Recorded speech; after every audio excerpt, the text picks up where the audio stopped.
여호와를 찬양하며 너희 모든 백성들아 그를 찬송할지어다. 우리에게 하신 여호와의 인자하심이 크시고 여호와의 진실하심이 영원함이로다. 할렐루야. 아멘. 거룩하신 하나님 아버지, 주의 은혜 가운데 우리가 세상을 살면서 하나님께서 주신 그 큰 은혜를 잊어버리고 살 때도 있었고, 어려울 때마다 주의 도움을 구하며 살았던 우리들의 삶 속에 우리가 경험하였던 것들 다 들고 나와 우리의 속마음과 우리의 영혼을 주님 앞에 드리며 이 시간 예배를 드립니다. 우리의 연약함과 부족함을 불쌍히 여겨주셔서 깨끗게 하여 주시고 낫게 하여 주시고 회복하게 도와주셔서 전능하신 하나님이 우리를 만나 위로하시며 새 힘을 주셔서 우리의 마음이 기뻐하며 우리의 영혼이 하나님을 향하여 찬양하는 귀한 예배 시간 될 수 있도록 인도하여 주시옵소서. 예수님의 이름으로 기도드리옵나이다. 아멘. 오늘 주시는 하나님 말씀은 신약성경 고린도후서 제6장, 고린도전서 6장 1절로 2절 말씀입니다. 목소리를 함께 봉독하겠습니다. 우리가 하나님과 함께 일하는 자로서 너희를 사랑하니 하나님의 은혜를 헛되이 받지 말라. 이르시되 내가 은혜 베풀 때 너희에게 듣고 구원의 날에 너를 보았다 하셨으니 보라 지금은 은혜 받을 만한 때요 보라 지금은 구원의 날이로다. 아멘. 할렐루야. 아멘. 우리 주님의 은혜와 평강이 여러분에게 늘 함께 하시기를 축원합니다. 우리 장로님도 기도하셨듯이 이 코로나로 인해서 모든 교회들이 다 어려움을 겪고 있고, 그래서 거의 반토막 났다고 거의 얘기를 그렇게들 하시는데, 그럼에도 불구하고 우리가 반토막이 났다 할지라도 그 남은 반토막이 진짜일 때는 오히려 희망이 있다는 거예요. 하나님께서 왜 신약 끝머리에 그 계시록에 왜 14만 4천이라고 한정된 인원을 얘기하셨을까? 우리가 다 예수 믿는다고 믿음이 있다고 천국에 갈 수 있다고 우리가 떠든다고 우리가 다 과연 갈 수 있을까? 저는 요즘에 저희 어머님을 보면서 그런 회의감이 느껴져요. 그렇게 믿음이 좋고 그렇게 기도를 열심히 잘하고 정말 새벽기도 기도원마다 부흥회마다 쫓아다니면서 은혜 받고 그렇게 열심히 시던 분이 나이가 드니까요 믿음의 경계가 없어져. 그냥 본능대로 행하고 말할 때가 많으시더라고요. 그래서 제가 계속 얘기하는 게, 어머니 그런 거 다 잊어버리고 그런 거 하지 않으셔도 돼. 기억하려고 하시지 않아도 돼요. 오직 예수님, 나 예수 믿고 천국 간다. 난 끝까지 예수님하고 같이 있을 거야. 예수님 이름 꼭 하나만 기억하십시오. 그러면 아멘 하시지요. 그런데 또 지나면 어쩔 수가 없어요. 자꾸만 상기를 시켜줘야 이제 그렇다 아멘 하시는 것 같아요. 그런 거를 보면서요, 우리가 좀 멀쩡하게 잘 살아간다 할지라도 우리가 때때로 상기시켜주지 아니하면 우리도 모르는 사이에 세상적인 생각과 행동으로 우리의 삶이 사라져가고 있는 것을 볼 때가 있다는 거예요.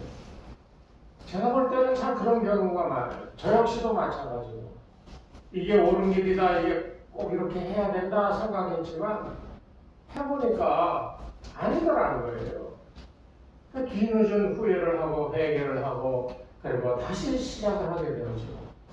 이런 반복된 삶이 우리를 얼마나 힘들게 하고, 아무리 믿음으로 산다고 해도요, 여러분 생각해 보세요. 마치 애굽에서 탈출한 이스라엘 백성들이 7일이면 블레셋을 지나서 가나안 땅에 갈 수 있는 것을 40년을 돌아서 가나안 땅에 들어가는 것, 그것과 비교해서 생각해 본다면 우리가 7일이면 쉽게 갈 수 있는 길이 있는데도 그 길로 가지 못하고 빙빙 사막을 돌아야 됐다라고 하는 그런 인생이라고 한다면 얼마나 후회스럽겠어요. 그렇죠? 얼마나 힘들었겠어요. 아마 돌아보면 우리의 인생이 다 그러하다라고 생각이 되어집니다. 그때 그것만 했더라면 내가 이렇게 됐을 텐데, 그때 그렇게 하지 말았어야지. 이런 후회와 그런 어떤 탄식이 우리들 삶 속에 지나가는 날들을 보면 반드시 있다는 거예요. 이제 와서 후회해봐야 소용이 없지요. 그런데 저는 그런 생각을 해보는 거죠. 이스라엘 백성들이 과연 40년 동안의 광야 생활이 이게 헛된 것이었을까?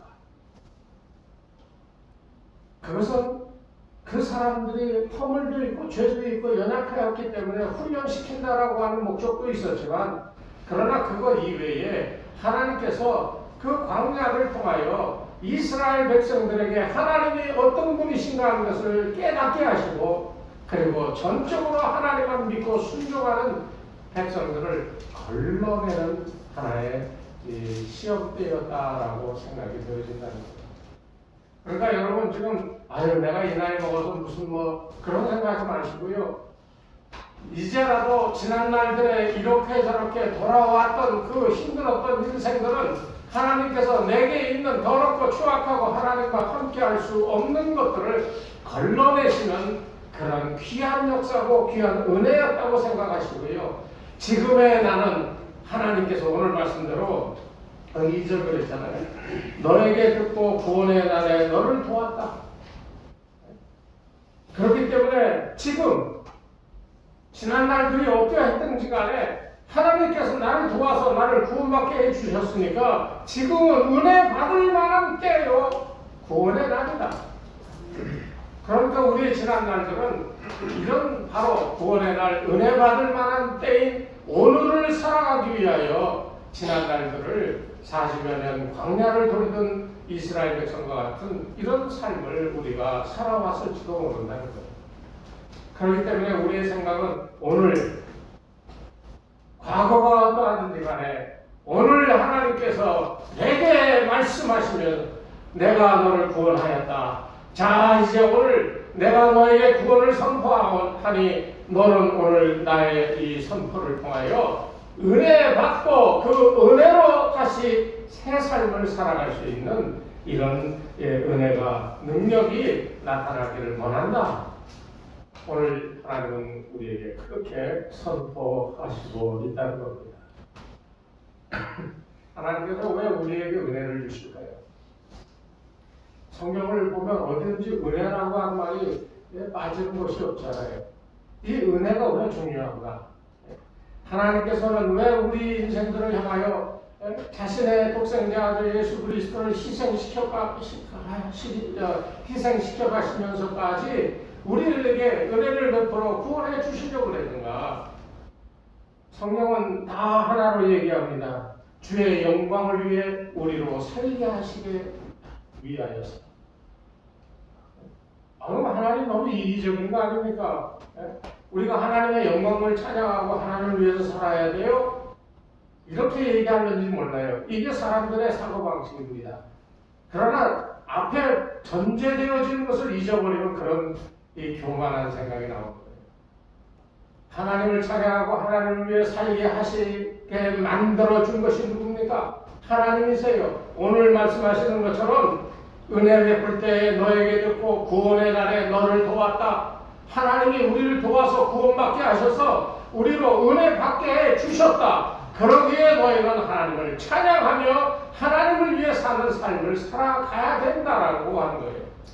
앞에 부분을 잊어버리면 우리가 왜 하나님의 영광을 찬양하고 그를 위해서 살아야 되느냐라고 얘기할 수가 있는데 이것은 잘못된 것이라는 거예요.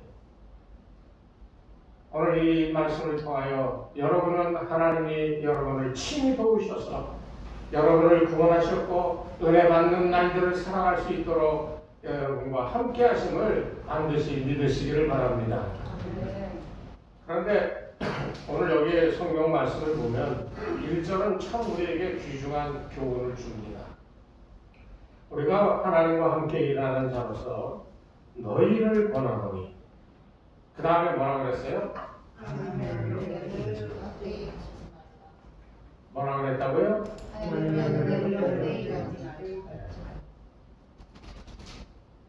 여기 지금 한 350명 앉아 있는데 한 200명은 대답을 안 했어요. 다시 한번요. 너희를 권하노니 어떻다고요? 헛되이 갖지 말라. 네. 하나님의 은혜를 헛되이 갖지 말라. 이 말은 하나님의 은혜를 받았어요? 안 받았어요? 받았어요.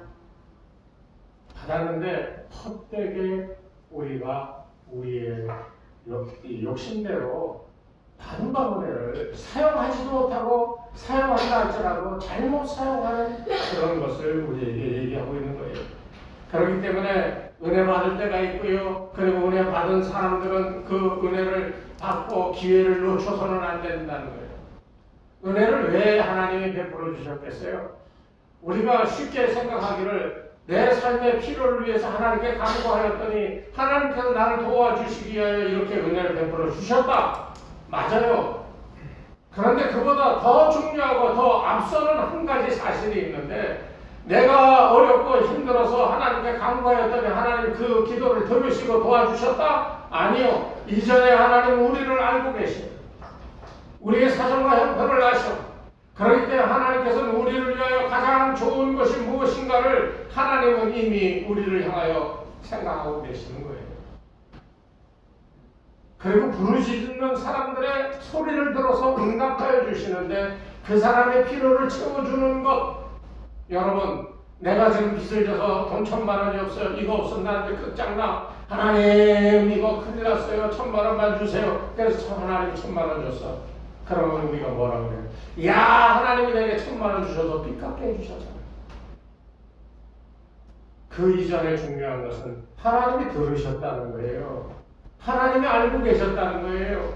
그래서 도저히 불가능한데 불가능을 가능케 하는 하나님의 역사가, 은혜가 나에게 임했다는 거예요. 돈 1,000,000원이 중요한 게 아니에요. 오늘 우리는 다 매사를 그런 식으로 생각하는 거예요.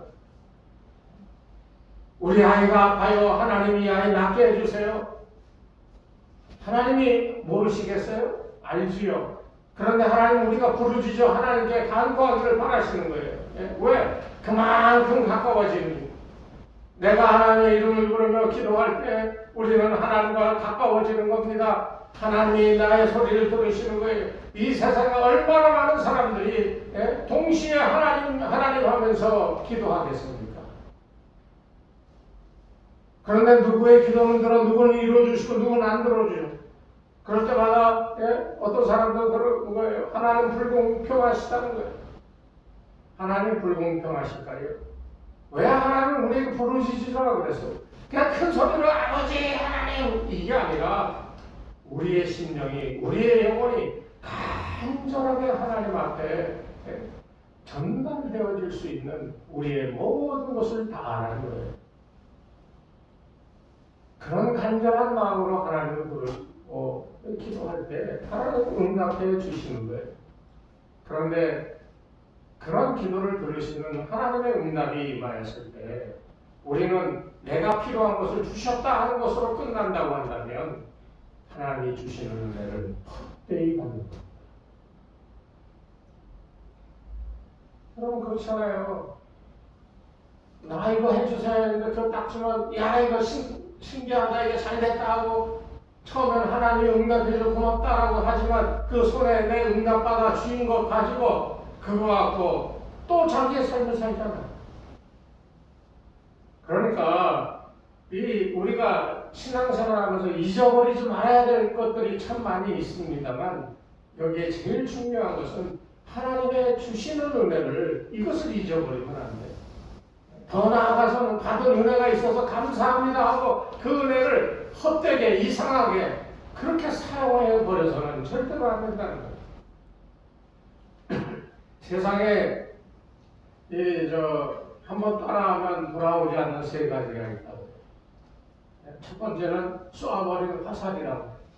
한번 화살을 탁 쏘면은 다시 돌아오지 않잖아요. 두 번째는 입에서 나가는 말입니다. 한번 말을 뱉어놓으면 그 말을 주워 담을 수가 없어요. 그렇기 때문에 인생 사회 생활 가운데 얼마나 이 주워 담을 수 없는 말 때문에 많은 분란과 어려움이 생기는 우리 다 경험하고 살잖아요. 말을 조심해서 얘기해야 된다는 거죠. 세 번째는 지나가 버린 기회입니다. 그때 그거 잡았어야 되는데 후회하면 뭐합니까? 지나가 버렸어요. 일생 동안 우리가 살면서 성공할 기회가 있었고 돈 벌 수 있는 기회가 있었고 그렇잖아요. 흔히들 그러지요. 3번의 인생의 기회가 온다고. 성공할 수 있는 기회, 돈 벌 수 있는 기회, 잘 살 수 있는 기회가 3번은 온다고 그랬어요. 여러분 어떻게 그 3번의 기회 어떻게 다 경험 지나가 버리셨나요? 우리 다 기회 놓친 사람들만 되네. 이게 세상에서 지나가 버리면 돌아올 수 없는 3가지라고 그래요. 화살, 말, 그리고 기회. 그런데 성경에서는요, 우리가 잊어버리면 안 되는, 반드시 잡아야 되는 기회를 5가지를 얘기하고 있어요. 그 첫 번째가 오늘 성경에 얘기하는 은혜 받을 기회입니다. 은혜는 내가 무엇을 했기 때문에 받는 거 아니에요. 은혜는 누가 주시는 거예요? 하나님이 주시잖아요. 그러니까 내가 하나님 은혜 주세요 그런다고 하나님이 오냐고 주시는 게 아니라는 거예요. 하나님이 나를 불러서 은혜를 주셔야 그래야 그 은혜를 체험하게 된 사람이 그 다음부터 그 은혜에 합당한 삶을 살아가기 시작하는 거예요. 그때 주어지는 두 번째 기회가 뭐냐? 구원의 기회입니다. 여기 은혜를 헛되이 받지 말라 하는 말의 핵심 가운데 하나는 또 이런 말이 있어요. 하나님이 우리를 불쌍히 여겨서 하나님을 알게 하고 하나님께서 나에게 필요한 것을 공급하며 하나님 나를 도와주시는구나 라고 그 은혜를 기억하고 감사하는데요. 그런데 여기 헛되이 받지 말라고 하는 말 가운데 핵심은 그렇게 깨닫고 그렇게 하나님의 은혜가 뭔지를 이제 삶 속에서 체험하며 사는데 그 다음에 구원받는 일에 대하여 등한해 버린다. 왜 은혜를 베풀었는데요? 구원받아 내 사람 만들려고 하나님이 은혜 베풀어 주신 거예요. 그런데 하나님의 사람이 아니라 세상에 속한 사람으로 계속 살면서 하나님의 은혜를 은혜대로 받아서 그것 덕분에 부자되고 그것 덕분에 잘되는 이런 것을 생각하며 그렇게 살아가기를 원하는 사람들이 너무 많다는 거예요. 그러니 하나님의 은혜가 베풀어져서도 이것이 헛되게 되어져 버리고 말았다는 거예요. 이게 순서입니다. 하나님의 은혜를 베풀어 주신 게 첫 번째예요. 그 은혜를 깨닫고 감사하며 하나님의 은혜가 너무나도 감사하다고 그럴 때 2절 말씀처럼 내가 은혜 베풀 때 너에게 듣고 구원의 날에 너를 도왔다. 하나님의 은혜를 알게 되니까요. 때가 되어 하나님의 말씀이 우리에게 임하고 우리의 형편을 하나님이 들으시고 그리고 그 날을 정하여 우리에게 구원을 선포해 주셨다는 거예요. 그러니까 이 하나님의 은혜를 받은 사람은 이 은혜를 헛되이 사용하지 말고 하나님의 은혜가 어떠한지 철저히 체험하면서 감사하며 하나님이 나에게 임하여 나에게 강권하시는 대로 아멘 주 예수 나의 구세주여 하고 예수를 영접하고 구원받는 이 기회를 절대적으로 놓쳐서는 안 된다는 거예요. 이렇게 못할 때 하나님이 주시는 은혜는 헛되이 되어져 버리고 간다는 거예요. 그런데 또 세 번째가 있어요. 구원받았어요. 하나님의 은혜에 감사 강력하여 하나님 자녀가 되고 하나님의 사람이 됐어요. 그런데 그 다음에 문제가 어떻게 사랑하느냐의 문제예요. 생각하는 거예요. 제가 예전에 저쪽에 있을 때 아마 그 예화를 들었던 것 같은데 어떤 거지 소년이 다리 밑에서 추운 겨울날 꽁꽁 얼어붙어서 막 굶주린 자세로 이렇게 웅크리고 있는데 그 나라에 왕이 지나가다가 그 아이가 너무 불쌍해서 데리고 오라고. 그래서 왕궁에 데리고 갔어. 그래서 잘 씻기고 좋은 옷 입히고 좋은 음식 먹이고 난로에 살이 쪄가고 풍채도 그렇게 배져가고 아이 보니까 참 애가 괜찮아 보이니까 왕이 이 아이를 내 양자 삼겠다고 그러는 거예요. 그 왕자가 됐어요. 그러면 이 아이는 이제 왕자가 됐으니까 어떻게 살아야 돼요? 거지같이 살던 그때 습성대로 살아야 돼요? 아니면 왕자로서의 삶을 살아야 되겠어요? 모르잖아, 왕자의 삶이 어떤지. 그러니까 배우는 거예요. 예수 믿고 구분받은 사람들은 배워야 됩니다. 무엇을 배워요? 하나님 나라를 살아가는 방법을 배워야 돼요. 예수님 우리에게 명령하신 것을 배워야 돼요. 그것을 어떻게 배웁니까? 예수님은 요한복음에서 그렇게 말씀하셨어요. 내가 가고 성령 보혜사 성령이 우리에게 오시면 너희에게 성령께서 가르치시는데 내가 너에게 말한 것을 기억나게 하고 내가 말한 것이 무엇인지를 깨닫게 해줄 것이다 라고 얘기했어요.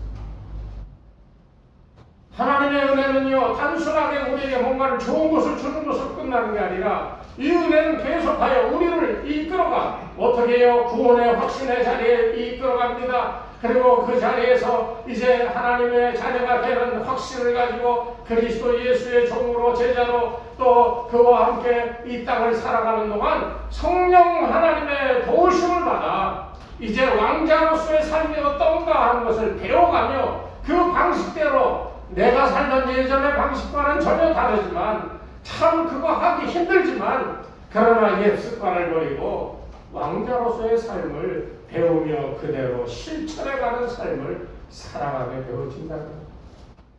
이게 쉽겠습니까 여러분? 음식도 먹을 때 보면 접선해가지고 깡통에 뭐 받아온 거 막 그런 거 그냥 막 개걸스럽게 막 집어먹고 그런데 왕국에서 식사 그렇게 하겠어요? 점잖게 에피타이저부터 고기가 나면 싹 썰어가지고 다 담아지는 거잖아요. 그러니까 여러분 생각과 여러분 말과 행동이 달라져야 되는 거예요. 하나님은 우리에게 이런 기회를 주신 거예요. 세상 사람과는 다른 생각과 말과 행동할 수 있는 배움의 길을 그리고 우리를 도와주시는 보혜사 성령을 보내셔서 그 길을 그 삶을 살아갈 수 있도록 도우시는 기회를 주신 거예요. 어디서부터? 우리에게 은혜 베푸심으로부터. 믿습니까? 아멘. 달라져야 됩니다. 그런데 인간이기 때문에 어쩔 수 없는 연약함이 있어. 성령의 도우심 따라 매일매일 살아갑니다. 그런데 사람이 살다 보면 현혹될 때가 있어. 뭐 아담과 하와도 현혹이 되는데 뭐 우리야 뭐 오죽하겠어요. 하나님과 매일 동산에서 같이 얘기를 나누면 하나님과 얼마나 친숙하게 지냈어. 하나님이 이거 하지 말라면 알았어요. 그러면서 살던 아담과 하와도 뱀의 유혹에 그 선악을 알게 하는 과실을 보고 눈이 돌아갔잖아요. 하물며 우리는 어떻겠습니까? 어떤 목사님하고 같이 어디를 가는데 차를 타고 이렇게 해서 가는데 옆에 그 빨간 스포츠카가 뚜껑 딱 열리는 게 확 지나가. 야 멋있다. 근데 머리가 막 휘날리는구나. 여자야. 그러니까 그 목사님 야 멋있다. 야 그 멋있는 건 멋있다 그래야죠. 한참을 이제 우리 갔는데 그 휴게소 같은데 그 차가 딱 서 있는 거예요. 우리도 거기 내려서 음료수 하나 먹자고 딱 내는데 그냥 여자가 금발에 외국 여자가 있네. 한국 여자인데 머리를 금발로 못 들이고 선글라스를 딱 꼈는데 얼마나 멋있는지. 야, 어우 저런 여자도 있네. 그래서 그 다음에 뭔데? 저런 여자도 있는데 그 다음에 뭐야? 그랬더니 뭐긴 뭐야 멋있다고 그러지. 근데 우리 주님이 뭐라고 그랬냐면요. 여자를 보고 마음에 음식을 부으면 그거 가늠한 거라고 그랬죠? 우리는 그 순간순간 우리는 상황 속에서 많은 유혹을 받고 그 유혹 속에서 깜빡깜빡 잊어버리면서 받은 바 은혜 그리고 구원받은 사람으로서 또 하나님의 성령의 도우심을 받아 천국의 삶의 아름다운 그 모습들을 닮아가는 삶을 배우고 있는 그 과정 속에서도 우리의 눈은 우리의 마음은 빼앗길 때가 있다는 거예요. 어떻게 해야 되겠어요? 그럴 때마다 돈 몇 푼 생긴다고 거짓말하고 이렇게만 해주면 내가 이만큼 줄게. 그래 거짓말합니다. 그래 다른 사람이 불이익을 받도록 그러면서 돈 벌었다고 좋아하고 그거 들고 나서 하나님 감사해요 11조 해요? 하나님이 아마 안 받으실 거예요. 어떻게 해요?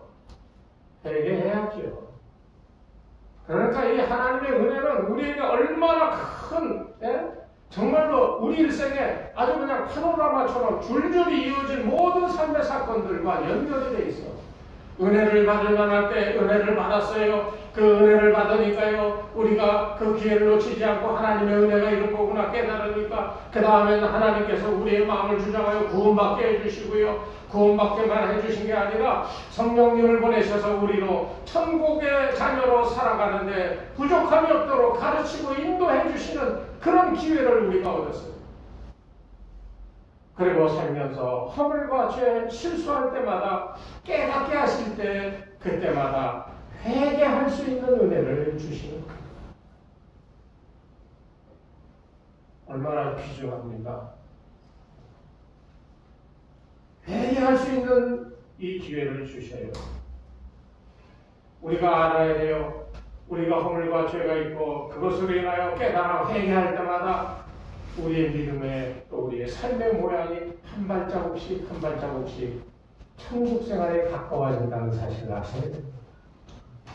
그래서 구원받고 성화의 삶을 살아가는 가운데 하는 기도, 특별히 회개는 하나님께서 기뻐하며 우리를 손잡아 한 계단 한 계단 더 높은 천국에 가까운 곳으로 인도하는 것과 같다는 겁니다.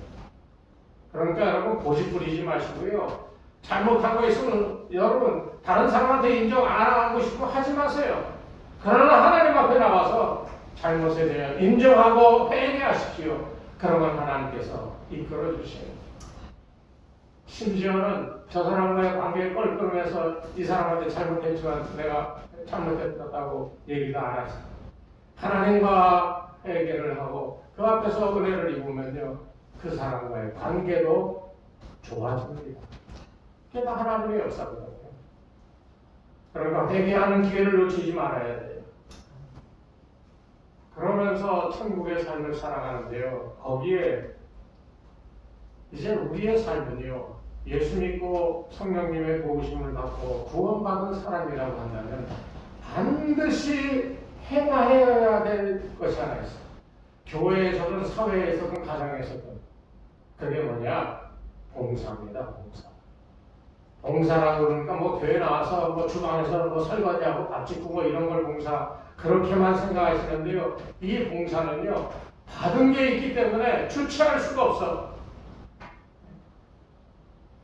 많이 받았든 적게 받았든 하나님께로부터 받았다라고 하는 내가 은혜 받을 만한 때에 주여 했더니 내게 은혜 베풀어 주셔서 하나님의 은혜로 살게 하시고 그리고 구원의 날 나에게 구원을 선포하여 하나님 자녀 삼으시고 성령을 보내셔서 나로 성령과 더불어 살아가게 해주시는 그 은혜를 깨닫고 삶의 순간순간마다 허물과 죄를 고백하고 회개할 때마다 나로 하여금 사죄의 은총 가운데 살아가게 하시는 그 하나님의 은혜를 생각하면 내가 얼마나 큰 은혜를 입고 사는지를 깨닫게 되어질 때 그때 하나님이 그 사람을 이모저모로 사용하시는 거예요. 그게 봉사예요. 내가 뭐 하겠다라고 나서서 하는 것도 봉사긴 하지요. 그런데 진짜 은혜 받은 사람이 하는 봉사는요, 큰 것을 용서해 주셨는데. 그래서 봉사가 무슨 힘겨루기 하듯이 자기 거 자랑하듯이 뭐 그냥 이렇게 해야 돼 저렇게 해야 돼 하고 저는 또 이해를 못하는 거예요. 난 우리 교회만 그런 줄 알았어. 우리 교회라는 데가 여기 이제 저쪽으로 모르겠지만 웬만한 교회 가면 다 주방에 보면 다 그 힘겨루기 하는 사람들이 있어서 이렇게 해야 된다고 그러고 저렇게 해야 된다고 그러고 그러면 제 힘세 사람 잠만 말고 이렇게 해 그러면 그냥 뭐 투덜투덜거리면서 툭탁툭탁 싸우면서 그냥 그렇게 한다는 거죠. 주방에서 봉사해 보신 분들은 다 아실 거예요. 그런 게 봉사가 아니에요. 그건 노동입니다. 은혜 받은 사람의 봉사는요, 그런 식으로 나타나지 않아요. 오른손이 하는 것을 왼손이 모르게 하고요. 교회에 나와서 내일 비 온다는데 교회 창문을 열어놨는데 이런 생각들이 들기 시작하는 거예요. 비가 그리시면 어떡하나 뭐 이런 것부터 시작해서 화장실 청소를 안 해놨는데 이번 주일날 오기 전에 가서 청소를 한번 할까? 우리 교회는 실제로 그런 일들을 다 주중에 맡아서 하시는 분들이 다 있어서 얼마나 감사한지 몰라요. 구석구석마다 자기가 받은 은혜 감사하여 자그마한 것이라 할지라도 내가 그것을 해내야 되겠다라고 생각하고 나와 행하는 이런 은혜, 이것이 우리가 받은 은혜, 그 은혜에 맞는 삶을 살아가는 삶의 태도라는 겁니다. 오늘 아침에 보니까 우리 양문사님 일찍 나오셔서 양문사님 왜 일찍 나오셨어요? 방석을 빨아가지고요 그 씌우려고 일찍 나오셨대.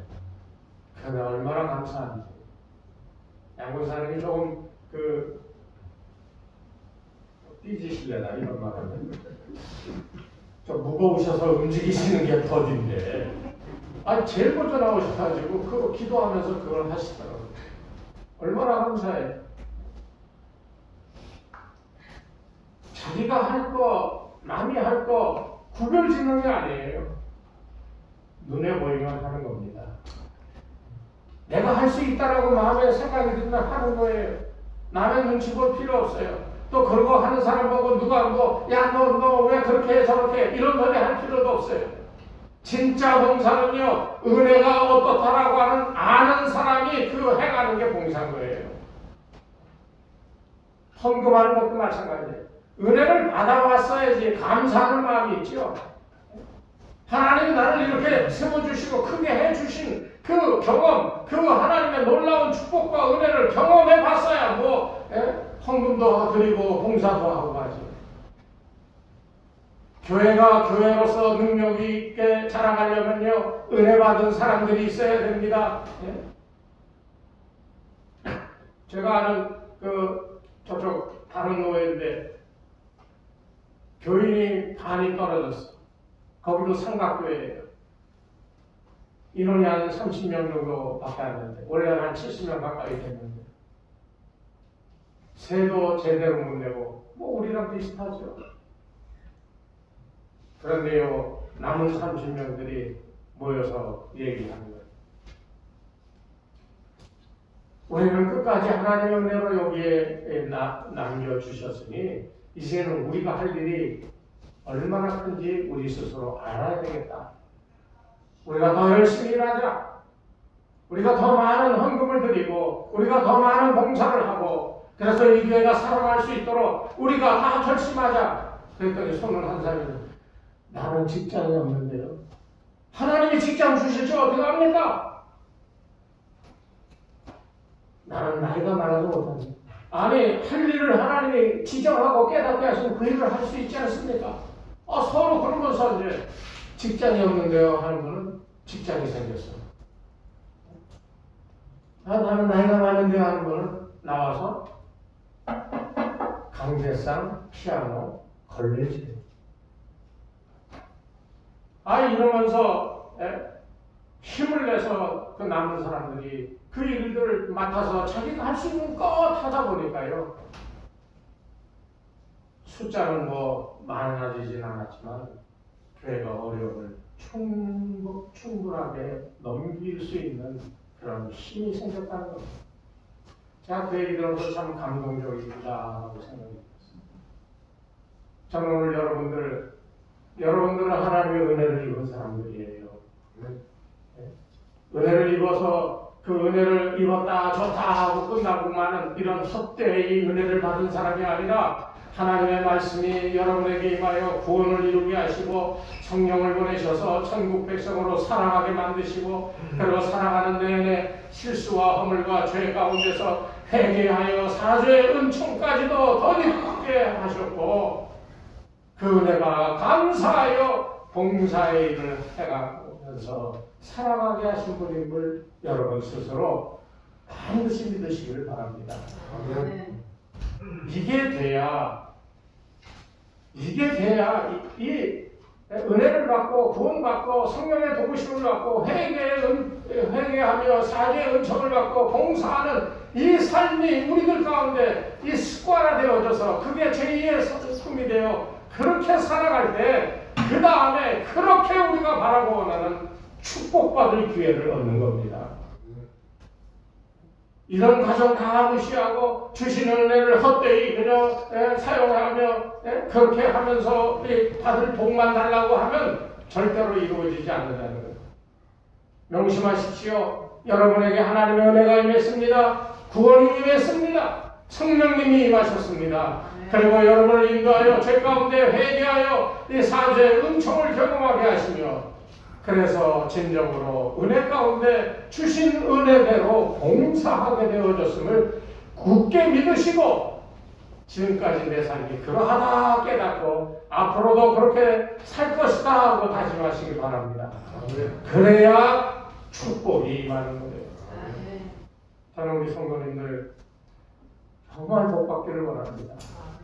이 어려운 때 물가도 오르고 살기가 점점 힘들어진다고 그러는데 여러분 이런 거 생각해 보셨어요? 나는 여기 있는데 내가 누리고자 하는 것은 늘 이 정도 수준이었는데 그런데 이 수준이 점점 이렇게 올라가 나는 여전히 여기 있어. 그럼 얼마나 속상하겠어요?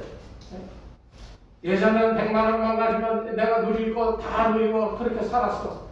그런데 지금 100만 원 갖고 그게 안 돼. 200만 원 가져야 겨우 세상 예전에 누리던 거 겨우 누릴 수 있어.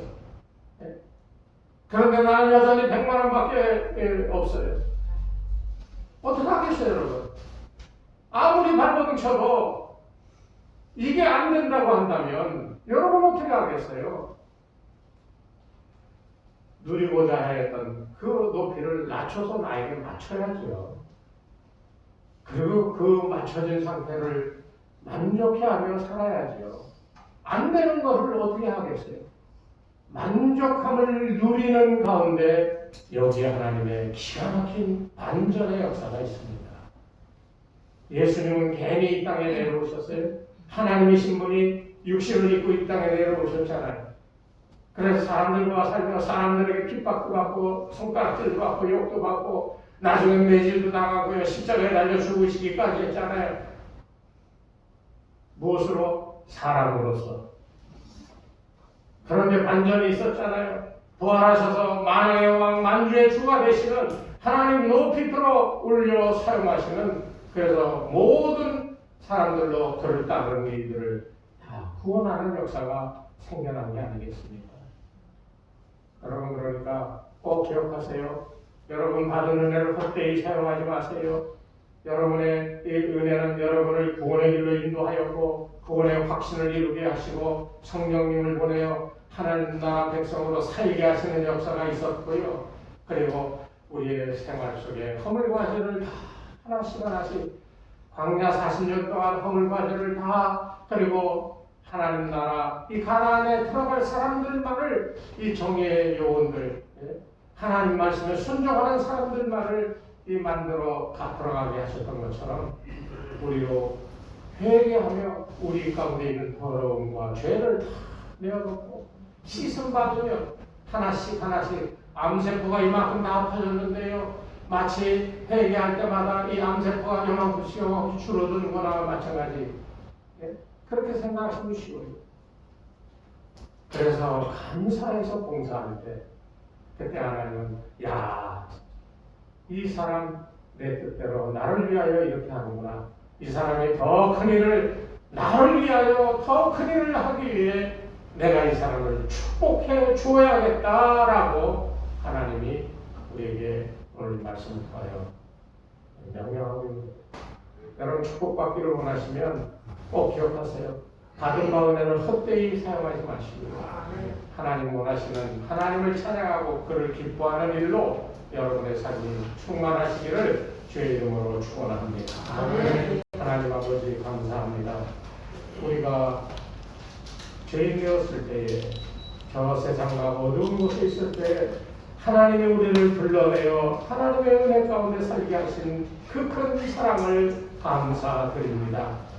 그때 우리에게 베풀어 주셨던 그 은혜, 그래도 구원받게 하시고 하나님 자녀로서 이 땅을 살아가며 저 천국의 소망을 갖게 하셨는데 우리가 그것을 잊어버리고 주신 바 은혜를 헛되이 사용하며 지금까지 살아왔다면 주여 우리를 불쌍히 여겨주셔서 가나안 40년 동안의 그 고통을 통하여 희생을 통하여 하나님께 순종하는 이들로 가나안 땅에 들어가게 하셨던 것처럼 우리의 삶 속의 허물과 죄를 회개하여 아버지 우리가 돌아가는 인생이라 할지라도 그 광야 삶 속에 모든 죄와 모든 허물을 내려놓고 가나안 땅에 들어갈 수 있는 존재로 거듭나게 하시고 그 받은 바 은혜를 감사하여 봉사하며 헌신할 때 우리를 더 크게 사용하여 하나님의 영광을 위해 우리를 축복하실 줄로 믿사오니 주여 우리 사랑하는 성도들에게 이 같은 은혜를 내려 주시옵소서.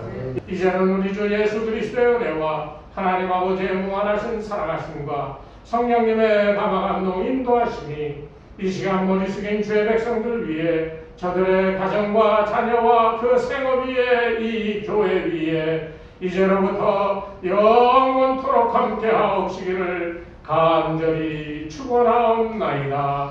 아멘.